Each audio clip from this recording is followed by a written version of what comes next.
Shalom Ibu. Perkenalkan, kami dari kelompok Abstrak Matematika 2023. Pada saat ini kami akan menjelaskan tentang perbandingan antara iklan kecap ABC tahun 2018 dan poster iklan kecap ABC tahun 1988. Dan yang pertama itu akan dimulai dari saya. Yang pertama saya akan menjelaskan tipe teks. Jadi perbedaan antara tipe teks kedua iklan tersebut, yang pertama dalam iklan itu bersifat semi formal. Dan dalam iklan yang kedua itu dalam poster, karena dia poster jadi bersifat formal. Nah, yang kedua itu audiens, yang mendengarnya itu disampaikan kepada seluruh khalayak ramai sehingga bersifat umum. Yang ketiga itu adalah purpose atau tujuan. Sebenarnya kedua tujuan dari iklan itu tujuannya sama-sama untuk menarik minat konsumen. Akan tetapi dalam video iklan yang tahun 2018 itu terdapat sikap dan nilai-nilai tertentu melalui kode-kode sehingga sesuai dengan apa yang dialami dengan masyarakat zaman sekarang.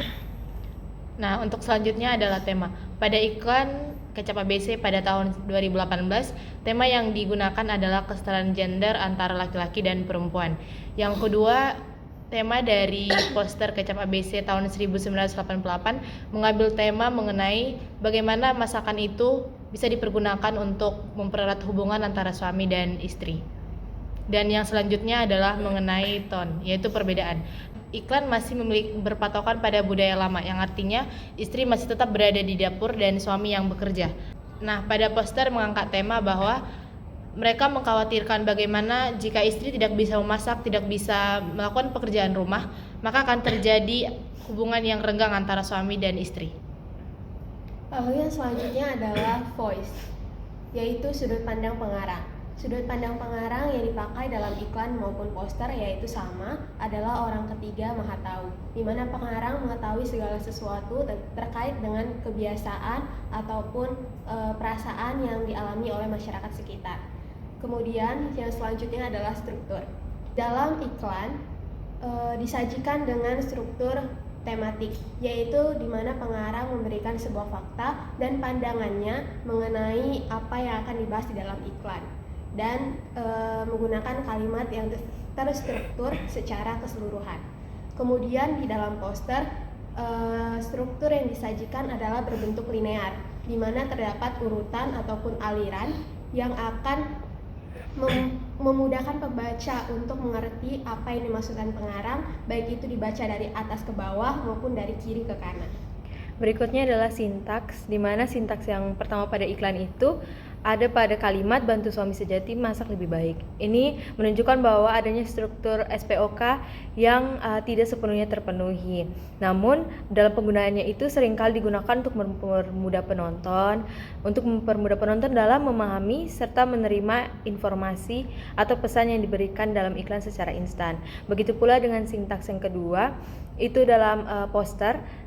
Dia dalam kalimatnya resep agar disayang suami. Struktur kalimat SPOK yang juga tidak sepenuhnya terpenuhi terdapat dalam poster ini, di mana yang digunakannya itu untuk mempermudah pembaca dalam membaca penulisan dan membuat mereka mampu menerima pesan secara instan. Berikutnya adalah simbol. Simbol pada iklan yang pertama itu mengandung simbol kontekstual.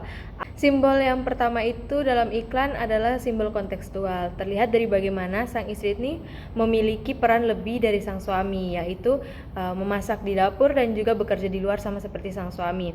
Nah, hal ini tuh sama seperti tema menunjukkan bahwa adanya ketidaksetaraan gender di dalam pembuatan iklan tersebut. Lalu di simbol kedua itu untuk poster juga mengandung kontekstual. Simbol yang kedua pada poster itu kontekstual, di mana sang istri dan sang suami ada dalam poster itu digambarkan menunjukkan simbol bahwa sang istri itu harus dapat menyenangkan sang suami lewat masakan jika ingin disayang oleh sang suami. Oke, selanjutnya adalah imaji. Imaji yang pertama adalah audio visual. Jadi terlihat dari iklan yang disajikan dalam bentuk video dan role play yang dapat membuat penonton dengan mudah untuk mengerti maksud atau tujuan yang dibuat oleh iklan tersebut. Terus imaji yang kedua adalah visual. Terlihat dari gambar, teks yang tertutur di dalam poster, dengan adanya perlengkapan gambar dan simbol, pembaca dapat dengan mudah membangun gambaran akan pesan yang akan disampaikan oleh penulis. Yang terakhir adalah diksi.